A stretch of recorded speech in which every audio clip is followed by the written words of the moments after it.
white folks could no longer help but expose the truth.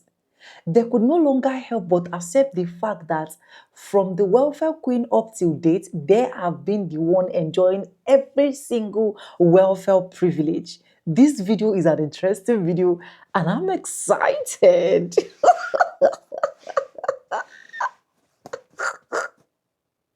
I need to talk this here so that you guys know that I'm not here to come and joke. Anyways, hi guys, welcome back to my YouTube channel. It's Sonia and I'm back again with another mind-blowing video. How you guys doing? Hope you guys are fine. Hope you guys are good. If it is the first time you're tuning in, do want to subscribe, like this video, drop me your comments, and lastly, do not forget to share for every other person to get every single clips of this video. Credit belongs to original creators of every single clips we're going to be using at today's episode, and this is just for educational purpose. I want you guys, do not comment until you watch from beginning to the end before you let me know what you think about this video. With that being said, I cannot wait. My blood is hot. I can't take it. Let's go roll out the clips and I'll be back with commentaries. From Welfare Queen to Dean's List, the lie versus the legacy, aka you forgot to adjust your stereotype. They called her lazy, dependent, and a drain on society. Today, she has more degrees than anyone else in the country. Let's talk about black women. The term welfare queen was born out of political manipulation in the 1970s and the 80s, especially under President Ronald Reagan. The image, a black woman with kids driving a Cadillac, scamming the system. The truth, one extreme and distorted fraud case blown up into a racialized moral panic used to gut welfare and blame poverty on choices. It worked. The stereotype stuck, and it's still echoed today in how black women are portrayed in the media, politics, and policy debates. But while that lie calcified, black women were out there doing something else entirely. According to the National Center for Education, Statistics, and multiple studies, black women enrolled in college at a higher rate than any other group by gender and race. They earn more associates, bachelor's, and master's degrees per capita than any other demographic group in the U.S. How sweet. They started businesses faster than anyone else in America. They've been the backbone of voting blocks, especially in the South, and often deciding elections. And they've done it all while facing racism, misogyny, and policy systems that weren't built for them, but somehow survived them. So while the stereotype stuck in the 20th century, black women upgraded themselves in the 21st. Not only no one notified them of the narrative. When a system labels you as a problem, but you outperform it anyway, that's not survival. That's excellence in spite of design. So sweet. Follow for more truth that deserves the mic, not the slander. Peace, y'all. What is welfare? Broadly speaking, it's when the government sends cash assistance to a person or to a family because they are very poor. In practice in the US, welfare has a remarkable duality to it. There's the program history of welfare. Where is the money going? What finances it? Who are the beneficiaries? How much do they get? How long do they get it? How many of them are there? And how do the rules change? That history of welfare in the United States, there's really three eras of welfare, unrecognizable from one to the next. And we're kind of at the tail end of the third one. But in some ways, none of that matters because culturally and politically, there is a mythology of welfare in the US. Welfare is money that single moms get for being poor. And they could be working, but they choose not to, and the government funds their life. And my hard-earned tax dollars goes to them, and they could take jobs, but they won't, and they have more kids to get more benefits, and they have partners, but they don't get married just to make sure they don't lose their benefits. And they are basically chiselers that, are using the hard-earned money that I give to the federal government. And it's always been remarkable to me that these two sides of welfare don't seem to ever reconcile with each other. Well, last week in a column for Bloomberg, I advocated ending our current welfare program. It's called Temporary Assistance to Needy Families, and I said it should be ended because it has become ripe for fraud. It is in the middle of a nearly $80 million embezzlement and fraud scandal in Mississippi, and we should end it. Remarkably, the people who are on the other side of ending TANF are now Republicans in the House who are trying to rehabilitate the program and keep it going. And if you know me or have followed me for some time, you know that I'm very passionate about better economic policy that helps the least of us in our economy, that helps families and workers who are struggling. And so it's kind of remarkable that here I am telling you why welfare needs to end, and it is Republicans who are telling you why welfare just needs another chance. All of this came to a head when Brett Favre appeared in front of Congress, revealing, amongst other things, that he has Parkinson's disease and not really answering for the fact that 10% of the welfare fraud in Mississippi is directly associated with him. And rather than grill him or upbraid him or demand that he explain himself, Congress was like, you want to talk about what a hard time you're having? And gave him a chance to rehabilitate his public image. What on earth is going on with welfare? I will talk about it in this video, and I want to give like the full history of welfare. So I'm starting at the very beginning, and I can't do it in 10 minutes, so it's going to be a series of videos. Granted, if you have a Bloomberg login, you can just like go back and look at the article, or if you know how to get around the paywall. Otherwise, you're going to have to sit through a lot of videos, starting with this one on the history of welfare. Welfare, as we know it, as a cash support sent to single moms, starts the 1909 Conference on Children at the White House. This happens during a real turning point of poverty policy in the United States and in other countries. If you go back to the 1800s, and you can like close your mind and think of like Dickens novels, you can think of, you know, the US in the Gilded Era. You can think of the Irish famine. When there were poor people who needed help, they were basically put inside institutions. And this was called indoor relief.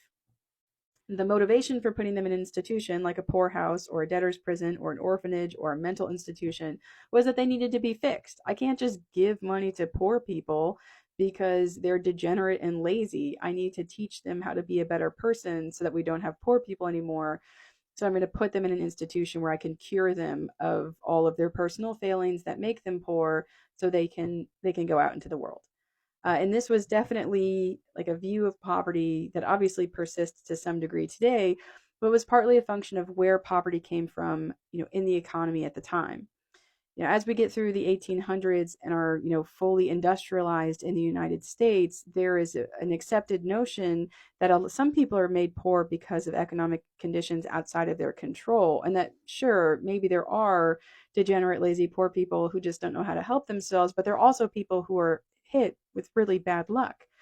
Well, the reformers who went to the White House in 1909 were there to tell Roosevelt that this system of treating poverty as an illness that needs to be cured is doing wrong by children. That children in orphanages, children whose parents couldn't afford to keep them, they ended up as child laborers. And they worked in horrible conditions, they made very little money, and they died young. And that this need to not help poor people was directly affecting children. And so they went to the White House to tell Teddy Roosevelt and petition him, you have to do more for children. The argument that they made was that children need to be with their family, that the current view of taking people who are poor and putting them in institution was tearing families apart, and that the government ought to try and keep families intact. So, as a result of this meeting and through kind of his behest and lobbying, states were instructed to create mothers' pensions, the first welfare program in the United States for anybody. It was targeted towards mainly widowed women who had children at home. States volunteered to start the program. You didn't have to do it, although most of them did.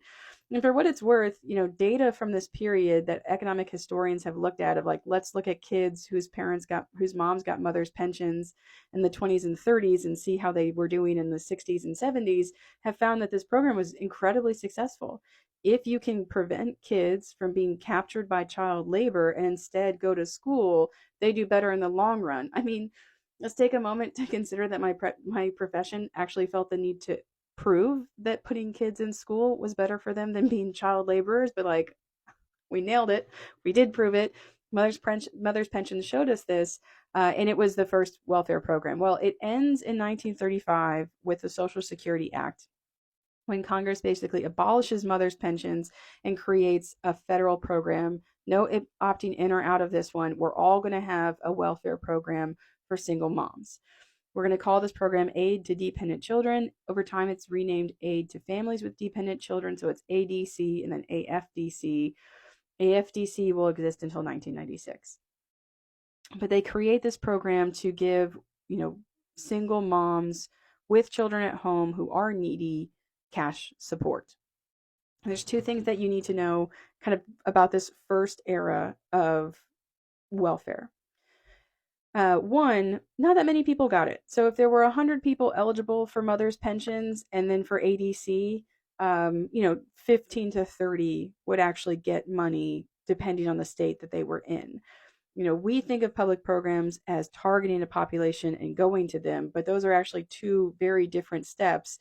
The take up of welfare in these first years, kind of up to around 1955 or 1960, was really low. The vast majority of people didn't get it. The second is that in 1939, Congress thought that they had designed the end of welfare. ADC went to single moms. And in 1935, that was almost synonymous with widows. In 1939, Congress expanded Social Security. Even before Social Security paid out a single benefit, when it was designed in 1935 as a worker pension program. You got a benefit if you retired, you got a benefit, and that was it. In 1939, they expanded the program so that you get a benefit, your spouse gets a benefit, and your kids get a benefit. And they get it if you're retired or if you die. And they created a survivor's benefit. They didn't call it a widow benefit, they called it a survivor benefit, so that women and children of deceased workers would have money. And in a lot of ways, they thought, like, well, all right, we have welfare going to widowed mothers now, but Social Security is basically going to pick them up over the next 20 years. So by 1965, we're not going to have welfare anymore because all of these women will instead be on Social Security. What they didn't anticipate was the dissolution of the American family, and that single motherhood, not by widowing, but by not being married or by leaving your partner, was about to take off. And they created a cash benefit for single moms, thinking that they were going to mainly cover widows and eventually bring those widows onto Social Security. But in fact, single motherhood in the United States was about to take off. And they created a cash entitlement for a new population whose very existence made Americans deeply, deeply uncomfortable. And when we hit the 1960s, all of this is going to come to a head in an incredibly ugly way, right as the civil rights movement takes off, and it gets a lot easier for Black women who have never benefited from these programs to a large degree to start getting benefits. If poor people are so poor that they need a government benefit, then how do they have a nice car? If someone checks out next to me in the grocery store and they use a benefit transfer card and then get into a Mercedes, are they really that poor? I'm doing a series of videos on the history of welfare in the United States to try to explain, over the course of a lot of videos, how Brett Favre became the biggest welfare queen in US history. But in the process, I'm getting a lot of comments and questions that reveal some pretty common misunderstandings about poverty in the US. So I'm addressing this one. How do poor people have nice cars? I'm going to explain probably what you get wrong about poverty. Sorry, it's not your fault. And two, kind of how food stamps work. So, what you get wrong about poverty. Most people in the US are under the impression that poor people are a permanent underclass of people who are poor, have always been poor, their parents are probably poor, their children will be poor. It is a absorbing and permanent state. Poverty is the defining feature of their lifestyle, and they've never been out of it, and no one else gets into it. That's a minority experience amongst poor people in the United States. For the vast majority of Americans who experience a poverty spell, poverty is nothing like that. So there's two studies that I can point to that give you a sense of where poverty in the US comes from and what poor people look like. The first was from the Census Bureau, and it looked at individual household income every month for 36 months in a row. And it counted the number of people who were poor in a given month, the number of people who were poor every month, and the number of people who were poor at least once, right? They had a 2-month poverty spell, meaning that they were poor and then came out of it. What they found is that just 3% of Americans were poor every single month, meaning that they had a chronic 3-year poverty spell where they never got out of it. But 27% of Americans were poor for at least 2 months. meaning that for the vast majority of poor people, they fall into poverty and then they come back out of it again. Many more people experience poverty than are in it in any given month. A similar study was done using IRS income tax data where it looked at household income tax returns, whether or not their income fell below poverty. Well, if you look in a single year, it was about 10% of returns were low enough income to be a household in poverty. But if you looked over a 10-year period, 40% of filers had at least 1 year in poverty, and that they would jump up and jump down and then jump back up again. Poverty is not an isolating, otherizing experience that sets you apart for the rest of your life and possibly your children's life. Poverty is something that 40% of Americans will likely experience in a 10-year period. If you stack that up over your lifetime, a lot of us will have spells into poverty. So now let's think about that poor person who has a nice car. If you think everybody who is poor has been poor their whole life, it doesn't seem like they should be able to finance the purchase of a vehicle unless they've done so fraudulently, if they've lied about how poor they are, if they have income coming from another source. I think this is why so many people think poor people are drug dealers. They're like, oh, well, you have a nice car and you're on food stamps, you must be a criminal. When in actuality, people who can have a middle class life, a working class life that's stable, can also have it ripped from under them. So I have a job, I'm able to get financing, I purchase a car, I get a good interest rate, that car's nicer than I thought it would be. I lose my job, I have to go on food stamps, and I'm driving my nice car to the grocery store where I'm paying with food stamps. That is an incredibly likely scenario in our economy, in which we see, up and down the income distribution, a lot of people cruelly pulled down in income for a period of time. Now, what should food stamps look like given all this? Right now, it has an income test and an asset test. You can't get food stamps if you earn too much or if you owned too much.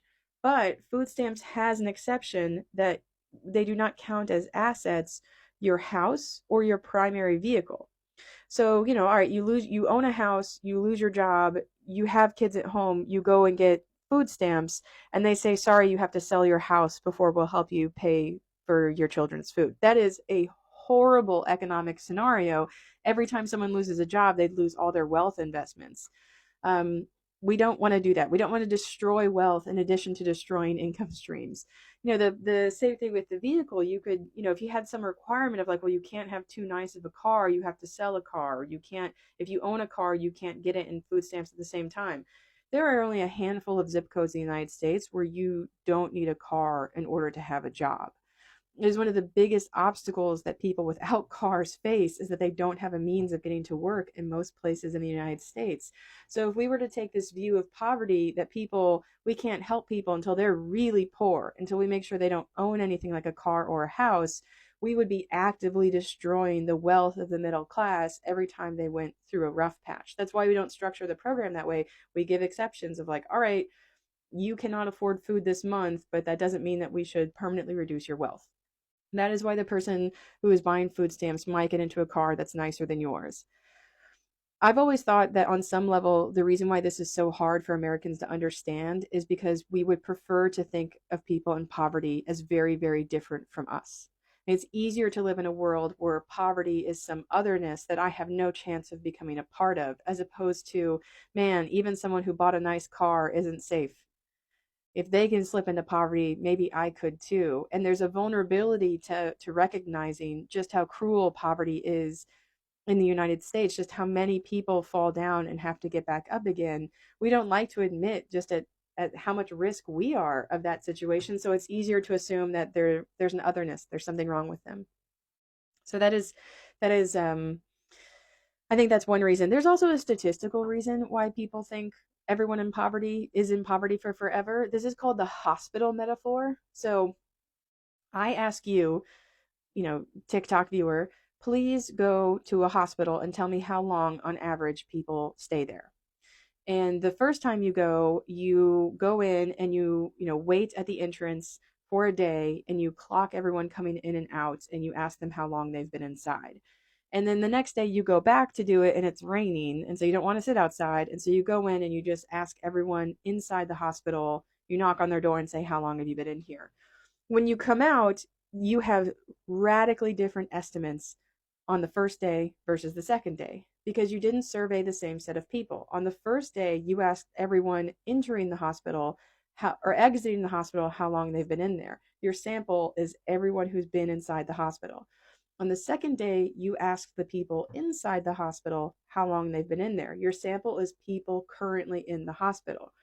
People currently in the hospital stay longer. And so, if you were to compare these two numbers, the average length of a hospital stay is much higher when you just survey the people who are currently in the hospital as opposed to ever in the hospital. This is how poverty spells work as well. If I were to survey the poverty duration of someone who's currently poor right now, the poverty duration would look really high.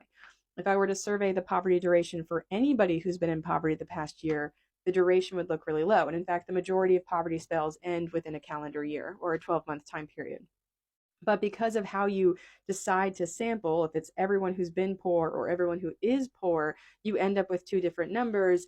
And this becomes kind of one source of misunderstanding poor people. Although I think that maybe the statistical differences in how to count poverty might be like only a small part of the explanation. And I think a bigger part might just be that we have a need to otherize the poor. We have a need to separate ourselves from the poor. And so we don't like to think of them as I could possibly be that.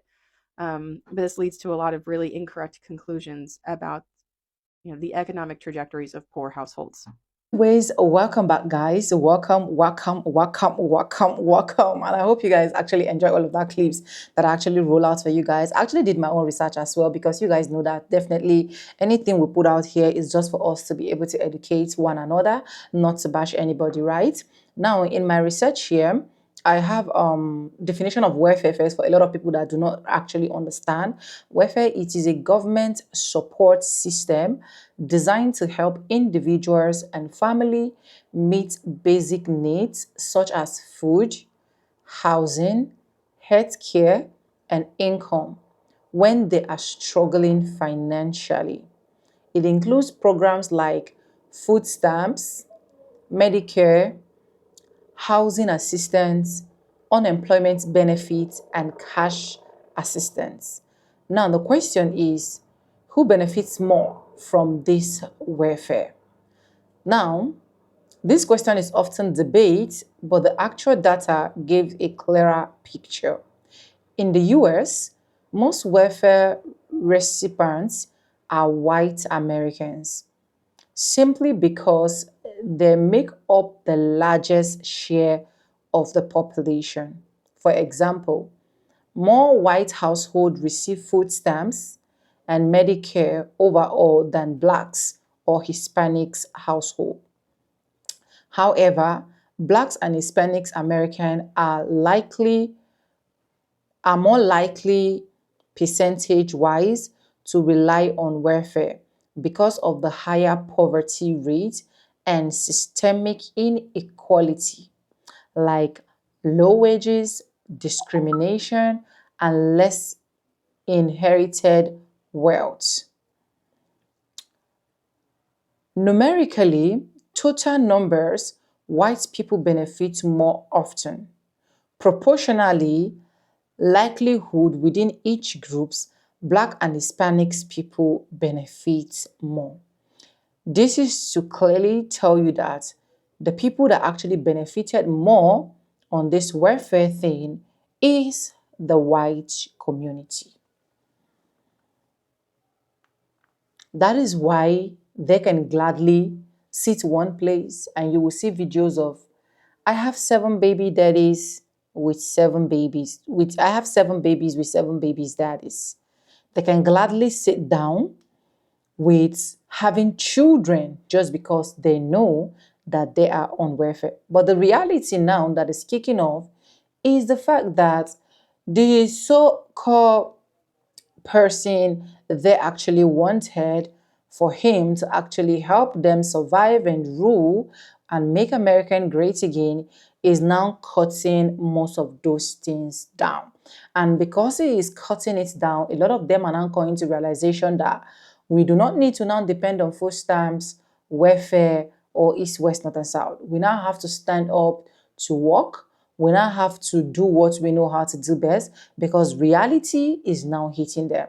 So a lot of them solely depend on welfare to the point that they can decide to just sit one place. I think I saw a woman's video where she said her welfare was cut from $4,000, from $4,000 to I think about 1,000 something dollars, and she was lamenting and crying. That was when the orange man started cutting out food stamps, started imputing tariffs, and feel like, okay, this is actually what we actually help American. And why do I say it? I'm saying this because the orange man actually helped them to realize now that they don't solely need to depend on welfare, that they have to work. If you must eat, you have to work. And a lot of them, I think they are now picking up then, because the wake-up call that they receive is actually bigger than what they could ever imagine. But anyways, let me know what you think in the comment section about this particular video. If you haven't subscribed, what are you waiting for? Do what? Subscribe, like this video, drop me your comments, and lastly, do not forget to share. Credit belongs to original creators of every clips and stitches we have in our today's episode. And guys, with no further ado, I'd like to say in my videos, I'm going to be seeing, but I'll see you guys in my next one. For educational purposes only, do not touch the die. Come back for more. I love you guys. Bye for now. Mwah.